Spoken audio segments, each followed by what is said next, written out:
नमस्कार, मैं Uday Shankar, news bioscope में आप सबों का स्वागत है। बात करेंगे सीएम हेमंत सोरेन की समीक्षा बैठक की। समीक्षा बैठक में कई विभागों को निर्देश दिए हैं, विधि व्यवस्था की समीक्षा की गई है और सबसे बड़ी बात सीएम ने जो कही है कि मैया सम्मान योजना को लेकर जो भी गड़बड़ियां चल रही हैं उन्हें 15 दिनों में निपटा दिया जाएगा और इसके लिए उन्होंने अधिकारियों को निर्देश भी दिया है। ज्यादा जानकारी के लिए इस वक्त हमारे साथ हमारे संवाददाता नीरज जुड़े हुए हैं, सीधे चलेंगे उनके पास। नीरज, सीएम ने तमाम विभागों की बैठक ली है, खासतौर पर विधि व्यवस्था की समीक्षा की है और सबसे बड़ी बात मैया सम्मान को लेकर उन्होंने क्या कुछ कहा है?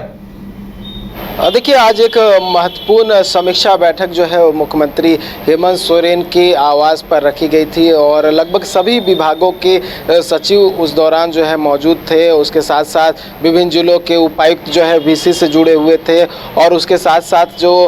मुख्य सचिव हैं अलका तिवारी वो थी, अपर मुख्य सचिव अविनाश कुमार थे समेत कई अधिकारी उस दौरान मौजूद थे और बहुत सारी बातें जो है वो मुख्यमंत्री हेमंत सोरेन की ओर से कही गई है। बहुत सारी बातों को लेकर जो है निर्देश दिए गए हैं। साथ ही अगर बात करूं मैया सम्मान योजना को लेकर, तो मैया सम्मान योजना को लेकर मुख्यमंत्री हेमंत सोरेन ने कहा है कि 15 दिनों के अंदर जो बैंक है उनसे समन्वय स्थापित करते हुए जो वेरिफिकेशन की प्रक्रिया है उसे पूर्ण कर ले। तो ये जो है मैया सम्मान योजना को लेकर जो दिशा निर्देश है वो मुख्यमंत्री हेमंत सोरेन की ओर से दिए गए हैं। साथ ही लॉ एंड ऑर्डर को लेकर भी मुख्यमंत्री हेमंत सोरेन ने बहुत सारी बातों को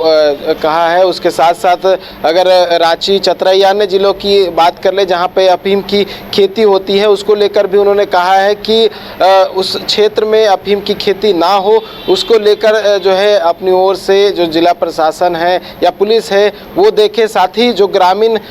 अफीम की खेती करते हैं उन्हें ये बताएं कि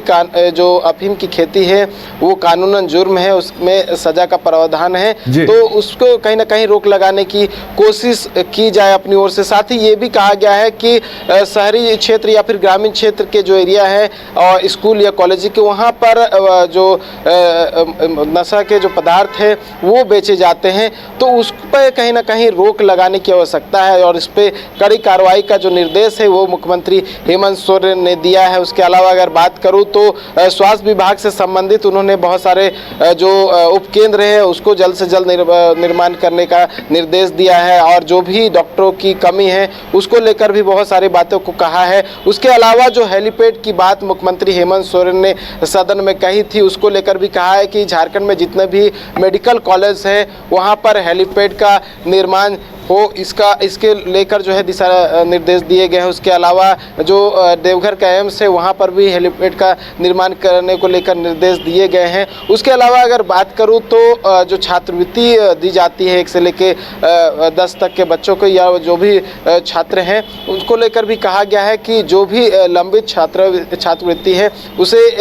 1 महीने के अंदर जो है वो पूर्ण कर लिया जाए और एक तय सीमा के अंतर्गत जो वेरिफिकेशन है वो किया जाए। उसके अलावा अगर बात करूं तो ऐसे छात्रावास जिसकी स्थिति बहुत खराब है, जर्जर स्थिति में है, उसको निरीक्षण करके ठीक करवाया जाए और ये भी जांच कर लिया जाए कि उनमें जो छात्र रह रहे हैं वो कहीं पे एडमिशन लिए हुए हैं या फिर नहीं लिए हुए। तो ये कुछ महत्वपूर्ण जो है आज मुख्यमंत्री हेमंत सोरेन ने जो है अपनी ओर से निर्देश दिया है। और अगर बात करूँ तो प्रधानमंत्री आवास योजना को लेकर भी उन्होंने बहुत सारी बातों को कहा है कि जो भी लंबित आवास है जिसमें अभी प्रक्रिया जो है पूर्ण नहीं हुई है उसको लेकर भी जल्द से जल्द जो प्रक्रिया पूर्ण कर ली जाए। उसके साथ साथ अबुआ आवास योजना को लेकर भी जो है तमाम उपायुक्तों को निर्देश दिया गया है कि अबुआ आवास का भी जो वेरिफिकेशन है वो पूर्ण कर लिया जाए और जो राशि आवंटित की जाती है वो राशि जो है यथाशीघ्र जो है वो आवंटित कर लिया जाए। तो ये बहुत सारे महत्वपूर्ण निर्णय जो है आज की बैठक में मुख्यमंत्री हेमंत सोरेन की ओर से ली गई है। बिल्कुल नीरज, कहा जा सकता है कि लंबे अरसे बाद सीएम ने इस तरह की बैठक ली है और अधिकारियों को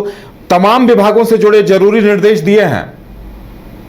बहुत सारे निर्देश जो है वो दिए गए हैं। आज जो बैठक चली थी लगभग 3 से साढ़े 3 घंटे तक ये बैठक चली मुख्यमंत्री हेमंत सोरेन के आवास पर और जिस तरह से मैंने बताया कि तमाम जिलों के जो उपायुक्त थे वो वीडियो कॉन्फ्रेंसिंग के माध्यम से जुड़े हुए थे और तमाम जो विभाग थे उनसे जुड़े हुए जितने भी योजनाएं हैं जो चल रही है उसको धरातल पे कैसे उतारा जा रहा है और किस तरह से आगे का जो रूपरेखा है वो कैसे तैयार किया जाए, किस तरह से जो है अधिकारी आगे बढ़े, क्षेत्र में अधिकारी किस तरह से काम करें, इसको लेकर भी दिशा निर्देश दिए गए हैं। और स्वास्थ्य विभाग को लेकर एक और महत्वपूर्ण बात कहूँ तो उन्होंने ब्लड बैंक को लेकर भी एक निर्देश दिया है। उन्होंने कहा है कि जितने भी अधिकारी हैं अगर ब्लड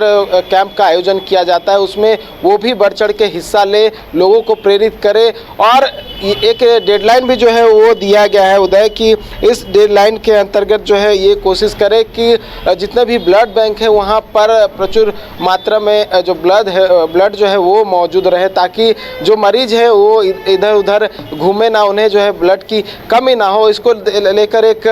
पोर्टल भी बनाने का निर्देश दिया गया है और उस पोर्टल में तमाम जो डेटाबेस है वो मौजूद रहें। तो ये कुछ महत्वपूर्ण जो निर्णय थे आज के बैठक में लिए गए थे और ये कह सकते हैं काफ़ी महत्वपूर्ण निर्णय लिए गए हैं मुख्यमंत्री हेमंत सोरेन की ओर से। और एक और महत्वपूर्ण विभाग की अगर बात करो तो उदय, क्योंकि गर्मी का समय है, ऐसे में पेयजल आपूर्ति जो है वो काफ़ी बाधित रहती है, लोगों को समस्या आती है, लोग जो है इसको लेकर काफ़ी शिकायत करते हैं कि पानी की समस्या है और गर्मी में बहुत सारे जगह पे सप्लाई नहीं हो। तो इसको लेकर भी मुख्यमंत्री हेमंत सोरेन ने दिशा निर्देश दिया है कि जलापूर्ति जो है वो रेगुलर मात्रा में होती रहे। तमाम जो ज़िले हैं या फिर जो ऐसे शहरी क्षेत्र हैं जहाँ पर पेयजल की समस्या आती है वहाँ पे भी जो है पेयजल की समस्या ना उत्पन्न हो, इसको भी लेकर जो है बातें कही गई। साथ ही क्योंकि झारखंड जो है